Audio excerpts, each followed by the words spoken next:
ओम नमो भगवते वासुदेवाय। नमस्कार दोस्तों, मैं हूँ ऋचा सिन्हा और मेरे चैनल पे आप सभी का बहुत बहुत स्वागत है। दोस्तों, आज हम सुनेंगे अनंत चतुर्दशी व्रत कथा।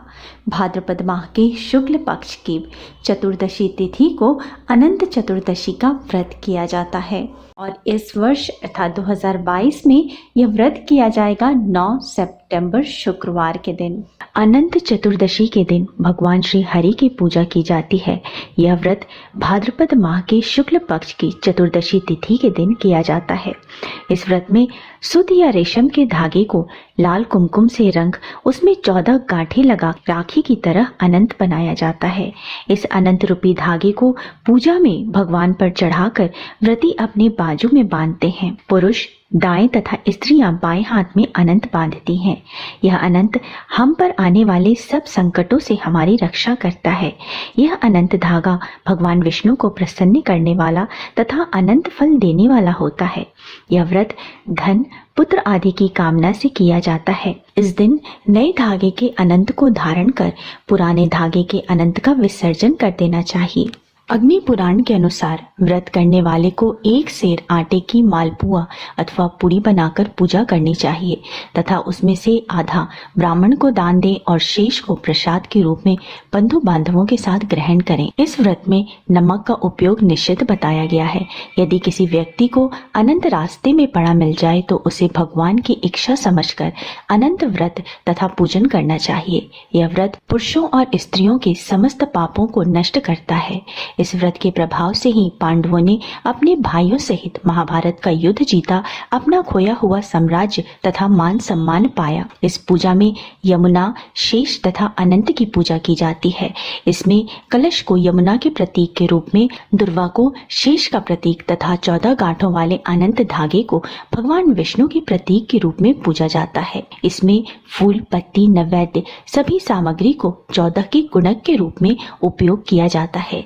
यदि यह व्रत 14 वर्षों तक किया जाए तो व्रती विष्णु लोक की प्राप्ति करता है।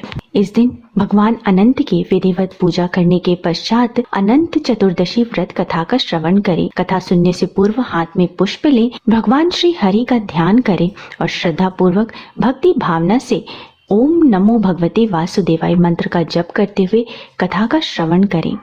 ओम नमो भगवते वासुदेवाय। सूत जी ने शौनक आदि ऋषियों से कहा, पूर्व समय में माँ गंगा के तट पर धर्मराज युधिष्ठिर महाराज ने जरासंध के वध के लिए राजसू यज्ञ को प्रारंभ किया। युधिष्ठिर ने भगवान श्री कृष्ण के सहित भीमसेन, अर्जुन आदि भाइयों के साथ अनेक रत्नों से सुशोभित मोती जड़ी हुई स्वर्ग के तुल्य बड़ी यज्ञशाला बनवाई और उसके लिए सब राजाओं को अनेक प्रकार से जीत कर ले आए। एक समय गांधारी और राजा धृतराष्ट्र का पुत्र जो दुर्योधन के नाम से विख्यात था, वह उस यज्ञशाला में आकर प्रांगण में जल की प्रतिमा देखकर वस्त्र को ऊंचा कर कर उस जगह पर धीरे धीरे चलने लगा। यह देखकर द्रौपदी आदि श्रेष्ठ स्त्रियां हंसने लगी और दुर्योधन आगे जल को भूमि जानकर उसमें गिर पड़ा। यह देख सब राजा लोग तथा तप रूप धन वाले ऋषिगण और द्रौपदी आदि सुंदर नेत्रों वाली स्त्रियां भी हंसने लगी। यह देखकर महाराजा धीराज दुर्योधन अत्यंत क्रोधित हो अपने मामा शकुनी के साथ अपने राज्य में जाने के लिए उद्यत हुआ। उस समय शकुनी ने अत्यंत मधुर वचन में कहा, हे राजन, आगे बहुत कार्य करना है, इसलिए आप महाक्रोध का त्याग करें। हे राजेंद्र, यज्ञशाला से अपने घर जाने के लिए उठिए। अब ऐसा ही सही, यह कहकर दुर्योधन यज्ञशाला से घर चला गया। सब राजागण भी यज्ञशाला से अपने अपने राज्यों में चले गए। तदंतर दुर्योधन ने हस्तिनापुर जाकर अन्य राजाओं के साथ पांडु के श्रेष्ठ पुत्र युधिष्ठिर, भीमसेन, अर्जुन आदि को द्युत क्रीड़ा के लिए बुलाकर जुआ खेलने लगा।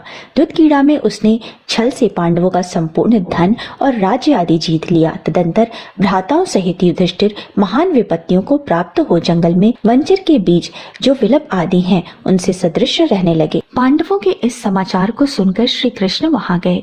सुत जी ने शौनका आदि ऋषियों से कहा कि दुख से अत्यंत दुर्बल पांडव लोग वन में रहते थे। महात्मा श्री कृष्ण को देखकर क्रम से पूजन आदि और प्रणाम कर राजा युधिष्ठिर बोले, हे प्रभु, भाइयों सहित हमको यह दारुण दुख प्राप्त हुआ है। इस दुख रूपी सागर से हम कैसे छुटकारा पाएं सो कहिए। हम कौन से उत्तम देवता का पूजन करें अथवा कौन सा व्रत करें जिससे हमको राज्य मिले? हमारा हित तो आप ही की कृपा से होगा। ऐसा सुनकर श्री कृष्ण भगवान बोले, हे युधिष्ठिर, पुरुषों और स्त्रियों के समस्त पापों को नष्ट करने वाला अत्यंत उत्तम एक अनंत नामक व्रत है, जो भाद्रपद माह के शुक्ल पक्ष की चतुर्दशी तिथि को किया जाता है। इस व्रत के अनुष्ठान मात्र से संपूर्ण पापों का नाश होता है। ऐसा सुनकर राजा युधिष्ठिर ने कहा, हे वासुदेव, आपने जो अनंत व्रत कहा है वह क्या शेषनाग का अथवा अनंत नाम के नक्षत्र का व्रत है या अनंत पर ब्रह्म का यह व्रत है? हे केशव, यह अनंत किस देवता का नाम है? वह सत्य सत्य कहिए। ऐसा सुनकर श्री कृष्ण भगवान बोले, हे धर्मराज, अनंत हमारा ही नाम है, इसे हमारा ही स्वरूप जानो। सूर्य आदि जितने देवता हैं और काल आदि जो कहे जाते हैं वे सब हमको ही जानो। कला, काष्ठा, मुहूर्त आदि, दिन रात्रि तथा ये सब जितने शरीरवान प्राणी हैं तथा पक्ष, मास, ऋतु, वर्ष, युग और काल आदि की व्यवस्था सब मुझी को जानो। यह जो मैंने काल आदि कहा है वह इस अनंत नाम से प्रसिद्ध है। वही मैं भूमि का भार अल्प करने के लिए इस कृष्ण नाम से अवतरित हुआ हूँ। दानवों का नाश तथा साधुओं की रक्षा के निमित्त मुझे वसुदेव के कुल में उत्पन्न जानो। आदि अंत मध्य जिसका नहीं, ऐसे कृष्ण, विष्णु, शिव, वैकुंठ, सूर्य, चंद्र, सर्वत्र व्याप्त ईश्वर हमको जानो। हे युधिष्ठिर, नहीं है उत्तम जिससे, ऐसा विश्व रूप जो योगी लोगों से ध्यान किया गया वह संपूर्ण रूप वाले अनंत हम ही हैं, जिससे 14 इंद्र, 8 वसु, 12 सूर्य, 11 रुद्र, 7 ऋषि, 7 समुद्र तथा वृक्ष आदि सहित संपूर्ण पर्वत हम ही को जानो। 27 नक्षत्र, 10 दिशा, पृथ्वी, 7 पाताल तथा भूर्वादि, 7 स्वर्ग, यह सब हम ही हैं। इस विषय में कुछ भी संदेह न करो। ऐसा वचन सुनकर राजा युधिष्ठिर बोले, हे सर्वव्यापी भगवान, अनंत व्रत का महात्म्य तथा विधि कहिए। अनंत व्रत का अनुष्ठान करने वाले प्राणी को क्या पुण्य और फल प्राप्त होता है वह भी कहिए। पूर्व काल में यह व्रत किसने की और मृत्यु लोक में किसने इसे प्रकाशित किया, यह सब विस्तार पूर्वक कहिए। युधिष्ठिर का ऐसा वचन सुनकर भगवान श्री कृष्ण बोले, सतयुग में सुमंत नामक एक ब्राह्मण था। उसने वशिष्ठ गोत्र में उत्पन्न सुंदर दीक्षा नाम की भृगु ऋषि की कन्या के साथ विवाह किया था। हे राजन, दीक्षा नाम की स्त्री के साथ पाकर अनेक सुंदर लक्षणों से युक्त एक कन्या उत्पन्न हुई। वह शीला नाम की अत्यंत सुशीला कन्या पिता के घर में बढ़ने लगी। उसकी पतिव्रता माता काल ज्वर से दुखी हो नदी के जल में प्राण त्याग स्वर्ग को चली गई। तदंतर उस सुमंत नामक ब्राह्मण ने दुशीला नाम की कन्या से विधि विधान पूर्वक विवाह किया। वह स्त्री नाम के सदृश दुष्ट स्वभाव, कर्कश वचन बोलने वाली और बड़ी प्रचंड थी। वह शीला नाम की कन्या पिता के घर गृह कार्य करने में बड़ी चतुर थी। वह आंगन, बाहर, दरवाजे के ऊपर, देहली के ऊपर स्वास्तिक, शंख, कमल के नीले, सफेद और काले अनेक प्रकार के चिन्हों को लिखकर देखा करती थी। इसके अनंतर इसी तरह बहुत दिन बीतने पर कौमारावस्था में प्राप्त वह शीला पिता के घर में बड़ी मांगल्य देने वाली हुई। उसको देखकर पिता सोचने लगे कि हम यह कन्या पृथ्वी पे किस गुणवान वर को दें। ऐसा विचार कर वे दुखी हुए। उसी समय उत्तम वेद वेदांग जानने वाले कौंडिन्य नाम के मुनि कन्या के लिए आए। वे बोले कि तुम्हारी गुण युक्त कन्या से मैं विवाह करना चाहता हूँ। ऐसा सुनकर पिता ने शुभ दिन में ब्राह्मणों में इंद्र तुल्य कौंडिन्य मुनि को अपनी कन्या दे दी। श्री कृष्ण ने कहा, हे धर्मराज, सुमंत ने वेद विधि से उसका विवाह कर दिया। उस समय वहां पर स्त्रियां गीत गाने लगी और ब्राह्मण लोग स्वस्ति वाचन करने लगे, बंदी जय घोष करने लगे। इस प्रकार विवाह कर सुमंत ब्राह्मण अपनी कर्कशा स्त्री से बोले, दामाद के संतोष के लिए कुछ द्रव्य दहेज में देना चाहिए। ऐसा सुनकर वह कर्कशा क्रोध से घर की शोभा बिगाड़ कर संपूर्ण द्रव्यादि एक पेटी में अच्छी तरह बंद कर दामाद से बोली कि आप अपने घर जाइए, हमारे घर में कुछ भी द्रव्यादि नहीं है। यदि विश्वास न हो तो स्वयं देख लीजिए। श्री कृष्ण जी ने कहा, हे पार्थ, ऐसा सुनकर वह मुनि उदास हुए और वह कन्या भोजन से बचे हुए अन्न आदि को मार्ग में खर्च करती हुई गई। कौंडिन्य मुनि भी उस सुमंतु की कन्या शीला को बैलगाड़ी पर बिठाकर शनै शनै चलने लगे। जाते जाते पुण्यदायक यमुना नदी को देखकर उसके किनारे रथ खड़ा कर शिष्यों को युक्त कर वे स्नान संध्या आदि करने लगे। मध्याह्न के समय भोजन का समय जानकर रथ से उतर नदी के किनारे उस शिशीला ने लाल वस्त्र पहने हुए स्त्रियों को झुंड में देखा। उन स्त्रियों के समूह को चतुर्दशी के दिन श्री जगन्नाथ भगवान का पूजन करते हुए देख उनके पास जाकर स्त्रियों से सुशीला ने धीरे से पूछा, तुम लोग यह क्या कर रही हो?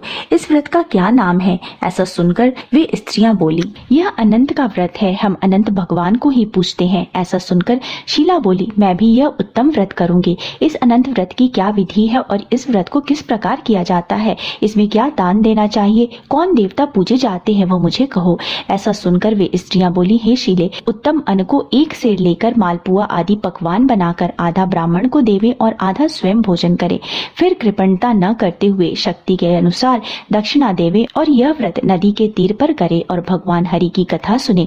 कुशा के शेषनाग को बनाकर बांस के पात्र में रखकर फिर स्नान कराकर मंडप के भीतर भगवान का सविधि पूजन करे। चंदन, पुष्प, धूप, दीप और अनेक प्रकार के नैवेद्य आदि मिष्ठान सहित रखें। इनके आगे मजबूत सूत का डोरा केसर रंग से रंगकर 14 गांठें देकर बाएं हाथ में बांधें। प्रथम यह स्मरण करें कि हे वासुदेव, नहीं है अंत जिसका, ऐसे संसार रूपी महासागर में डूबे हुए मेरी अच्छी तरह उद्धार करो और अपने अनंत रूप में लीन करो। हे सूत्र रूपी अनंत भगवान, आपको बारंबार नमस्कार है। ऐसा स्मरण कर सूत्र रूपी अनंत भगवान को बाएं हाथ में बांधकर स्वस्थ चित हो भोजन करो। संसार रूपी अनंत नारायण भगवान का ध्यान कर भोजन करें तथा अपने घर जाएं। हे भद्रे, यह व्रत तुमसे कहा। भगवान श्री कृष्ण युधिष्ठिर से बोले, हे राजेंद्र, प्रसन्न चित्त से ऐसा व्रत विधान सुनकर शीला भी सुंदर डोरे को हाथ में बांधकर व्रत करने लगी। जैसा 14 गांठ देकर बाएं हाथ में बांधना कहा है, वैसा बांधकर अपने भोजन का आधा ब्राह्मण को दे, अवशेष स्वयं खा।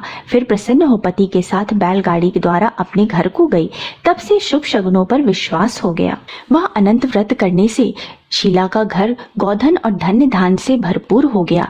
वह सोने में ग्रथित माणिक्य और मोतियों के हारों से विभूषित और अतिथि पूजन में सर्वदा व्याकुल रहती थी।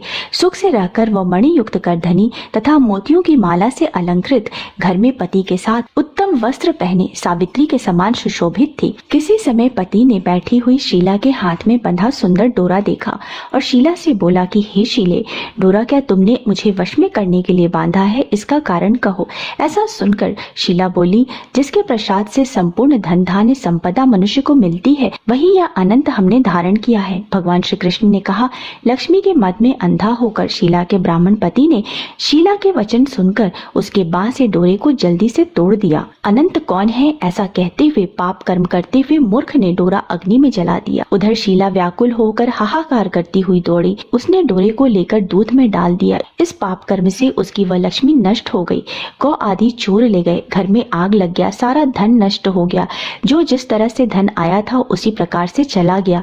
इसी तरह कुटुंबियों में कलह होने लगा, भाइयों में लड़ाई होने लगी। अनंत को फेंकने के पाप से उसके घर में दरिद्रता घुस गई। भगवान श्री कृष्ण ने कहा, हे युधिष्ठिर, उसके साथ संसार में कोई बात नहीं करता था। वो शरीर से अति संतृप्त रहने लगा और मन से भी दुखी रहता था। बड़े भारी दुख को पाकर कौंडिन्य मुनि ने अपनी पत्नी शीला को कहा, हे शीले, एकाएक उत्पन्न इस शोक के कारण मैं दुखी हो गया हूँ। मेरा धन नष्ट हो गया है। सज्जनों से कलह होती है और मुझसे कोई बात नहीं करता। शरीर में नित्य ज्वर आदि ताप रहते हैं।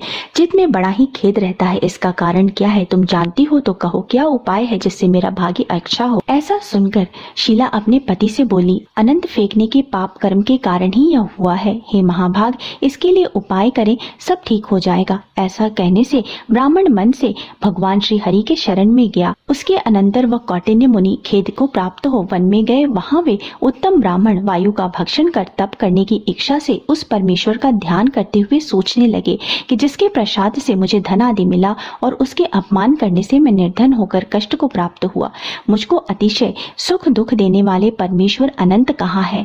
ऐसा चिंतन करते हुए वह गहन वन में घूमने लगे। वहीं पर फला फूला एक आम वृक्ष देखा।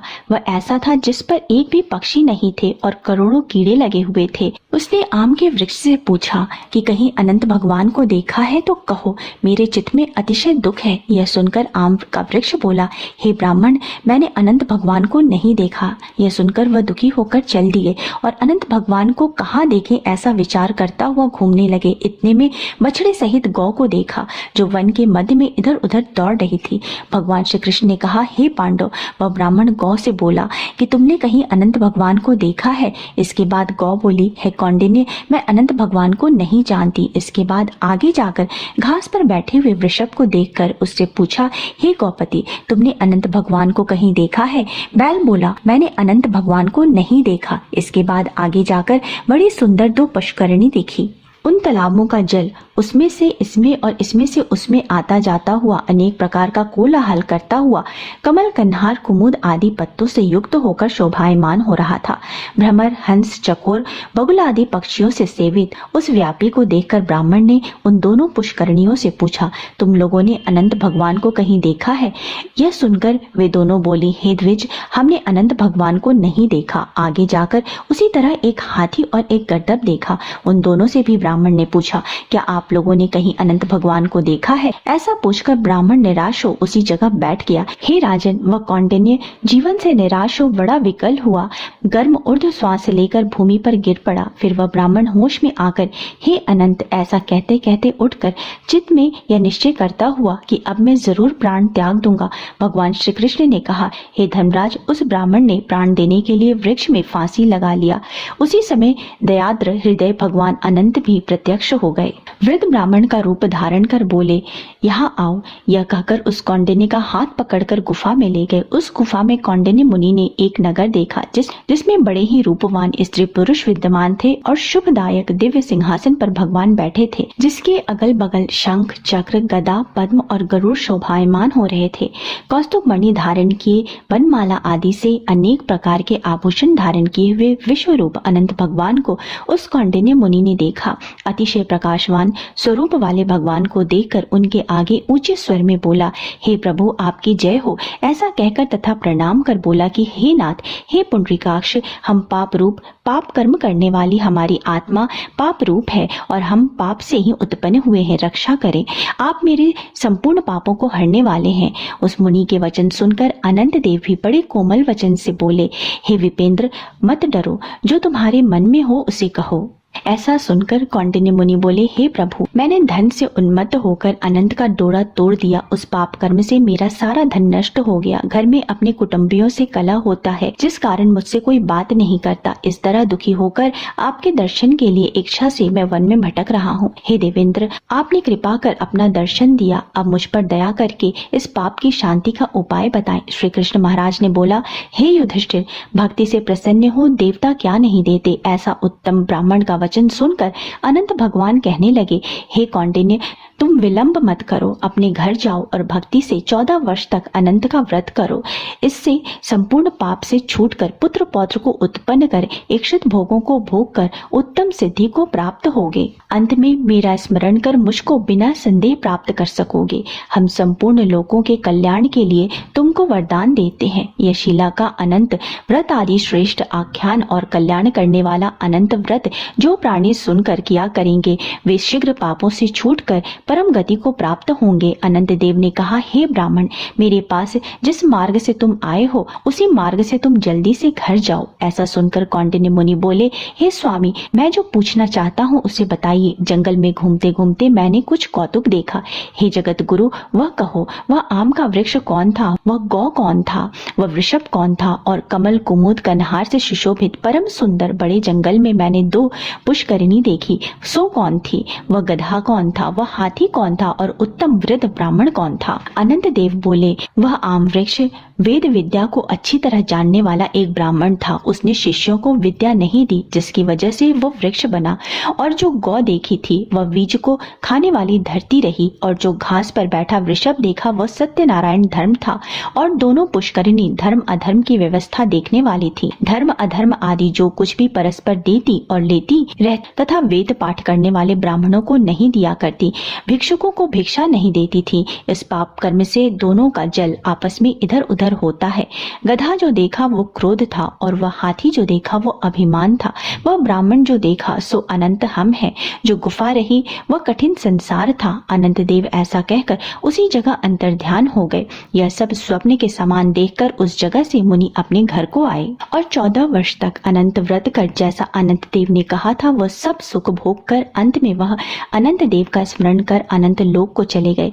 हे राजर्षि, तुम भी यह कथा सुनो और व्रत करो। जिस प्रकार ब्राह्मण को 14 वर्ष में फल प्राप्त हुआ, तुमको भी उसी तरह अनंत देव की कृपा से सब इच्छित वस्तु एक ही वर्ष में कथा सुनकर व्रत करने से प्राप्त हो जाएगा।